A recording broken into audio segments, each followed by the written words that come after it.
Dear students, आज मैं methods of cash budgeting start करा रही हूँ, जिसके अंतर्गत हम कैश बजट के जो विधियाँ हैं उनके बारे में अध्ययन करेंगे। नगद बजट की विधियाँ। नगद बजट एक उद्यम द्वारा तैयार किए गए सबसे महत्वपूर्ण बजटों में से एक है, क्योंकि प्रत्येक लेन देन अंततः नकदी में ही हल होता है। इसमें भविष्य में कुछ समय के लिए नकदी प्रवाह और बहिर्वाह के अनुमान शामिल हैं।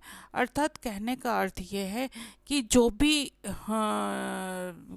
किसी भी उद्योग के द्वारा तैयार किया गया बजट होता है वो नगद बजट से संबंधित होता है, क्योंकि नगद का इनफ्लो और आउटफ्लो का अनुमान इसमें लगाया जाता है।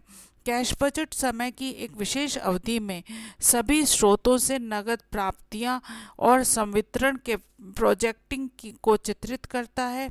यह एक निश्चित समय अवधि के लिए अपेक्षित नकदी प्रवाह और बहिर्वाह का सारांश है। नगद बजट निम्नलिखित 3 तरीकों में से किसी के द्वारा तैयार किया जा सकता है। इसकी 3 विधियां हैं। रसीद और भुगतान विधि, दूसरी है समायोजित लाभ और हानि विधि, और तीसरी है बैलेंस शीट विधि। तो सबसे पहले हम रसीद और भुगतान विधि के बारे में इसके अंतर्गत अध्ययन करते हैं। इस पद्धति के तहत बजट अवधि के लिए उद्यम के लिए सभी नगद प्राप्तियां और संवितरण अनुमानित हैं। इसके बाद सभी अनुमानित नगद प्राप्तियों को नकदी के शुरुआती संतुलन में जोड़ दिया जाता है और नकदों के समापन शेष पर पहुंचने के लिए सभी अनुमानित नकदी भुगतानों को काट दिया जाता है। तो फिर हमें अल्टीमेट ये पता चल जाता है कि हमारा क्लोजिंग बैलेंस क्या है। इसके लिए मैंने एक उदाहरण दिया है। Prepare monthly budget for 3 months beginning from 1st July 2016 on the following information. The expected cash balance on 1st July 2016 ₹46,000, मतलब ओपनिंग बैलेंस क्या हो गया, 46,000 हो गया। और सेल्स दे रखी हैं, अप्रैल से लेकर के नवंबर तक की सेल्स आपको बता रखी हैं। 2,50,000 अप्रैल में, मई में 1,50,000, जून में 2 लाख, जुलाई में 3 लाख, अगस्त में 1,20,000, सितंबर में 1,80,000, अक्टूबर में 2,40,000 और नवंबर में 1,60,000। ये आपको सेल्स बता रखी हैं। अब ये कह रहा है कि 80% जो सेल है वो क्रेडिट पर है और 20% सेल कैश है। मतलब जो भी जिस महीने की सेल है उसका 80% तो क्रेडिट है और 20% कैश है। और जो 80% सेल क्रेडिट पर हो रही है उसका भी 60% of credit sale are collected in the month of sale. जिस महीने सेल हुई है उसी का महीने 60% तो उसी महीने आ जाएगा। 30% are collected in the next month of the balance, 30% पिछले महीने का आएगा। और जो बाकी 10% बचा है वो पिछले 2 महीने के बाद में उसके प्राप्त होगा। तो ये इसकी इंफॉर्मेशन आपको दे रखी है। तीसरा है the wages, salaries and manufacturing expenses are estimated to be payable as follow. तो ये उन्होंने दे रखा है अप्रैल का, मई, जून, जुलाई, अगस्त, सितंबर की जो वेजेस, सैलरी और मैन्युफैक्चरिंग एक्सपेंसेस है उनका दे रखा है। The cost price of purchase is 70% is selling price and the purchases are made and paid in the calendar month preceding the calendar month of sale। तो जिस महीने सेल हुई है उसका 70% परचेज जो हुई है, आप अपन उतना ही मानते हैं परचेज सेलिंग प्राइस के बराबर, उसका 70% आपको देना पड़ेगा। Monthly administration and selling expenses would be 6,000 up to month of August. जुलाई अगस्त में 6,000 रुपये देने हैं और सितंबर में 17,500 रुपये देने हैं। और these expenses will be paid on first day of immediately, जिस महीने का है उसके पहली तारीख को ही आपको पेमेंट करना है।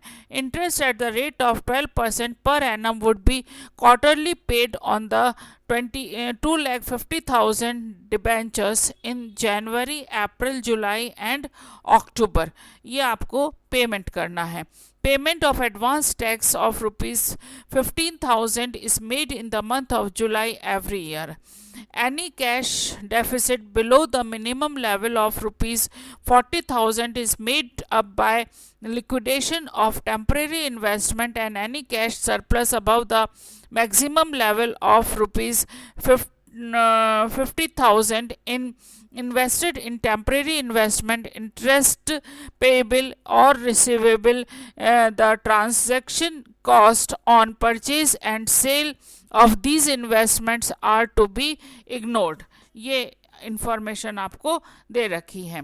इसके बाद मैंने वर्किंग नोट निकाला है। सबसे पहले हम सेल्स की बात करें तो आप देखिए कि जो सेल्स आपको दे रखी हैं उसका 80% मैंने निकाला है। 2,50,000 का सेल का कितना हो गया, 2 लाख। इसी तरीके से 12 लाख, 16 लाख, 2,40,000, 96,000, 1,44,000, 1,92,000 और 1,18,000। ये हमको फिगर 80% पता है। अब 80% का 60% तो उसी महीने में आएगा, तो 2,40,000 का 60% कितना हो गया, जुलाई के महीने में 1,44,000। 1,60,000 का 30% कितना हो गया, 48,000 हो गया। और 1,20,000 का 10% कितना हो गया, 12,000 हो गया। तो इनको टोटल कर दिया गया 1,44,000, 48,000 और 12,000 को, तो कितना आ गया, 2,04,000। इसी तरीके से अगस्त का आ गया 1,45,600 और सितंबर का आ गया 1,39,200। और purchase and their payment 1 month prior of to sales July, August and September. तो जुलाई का 3 लाख है, अगस्त का कितना है 1,20,000 और सितंबर का है 1,80,000। तो यदि हम 1,20,000 का 70% लेते हैं तो कितना आता है, 84,000। तो 84,000 का पेमेंट हमको करना है। सितंबर का 1,80,000 का यदि हम 70% लेते हैं तो 1,26,000 आता है, और 1,40,000 का लेते हैं तो 1,68,000 आता है, जिसका हमको पेमेंट करना है। तो इसी तरीके से हम इसकी गणना करते हैं। अब हमको कैश बजट बनाना है, तो इसमें जुलाई, अगस्त और सितंबर 3 महीने का हमको बनाना है 2016 का। तो ओपनिंग कैश बैलेंस मैंने आपको बताया था कितना था, 46,000 था।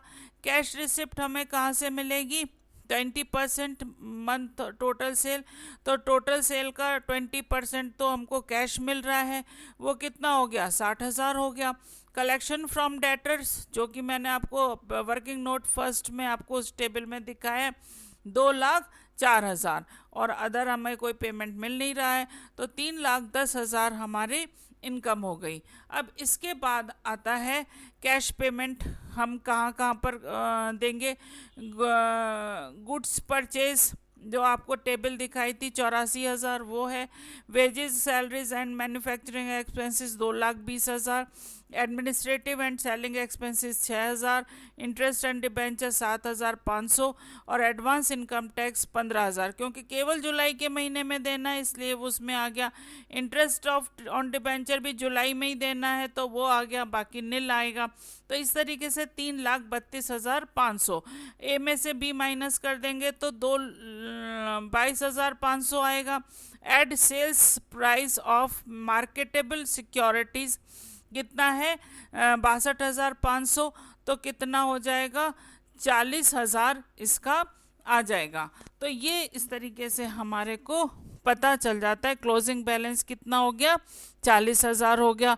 तो 40,000 में से ये इसका अगस्त का ओपनिंग बैलेंस हो जाएगा, और इसी तरीके से हम इसकी गणना कर सकते हैं। और इसके द्वारा हम बैलेंस शीट मेथड के द्वारा पता कर सकते हैं कि हमारे पास कैश की क्या स्थिति रहेगी। धन्यवाद।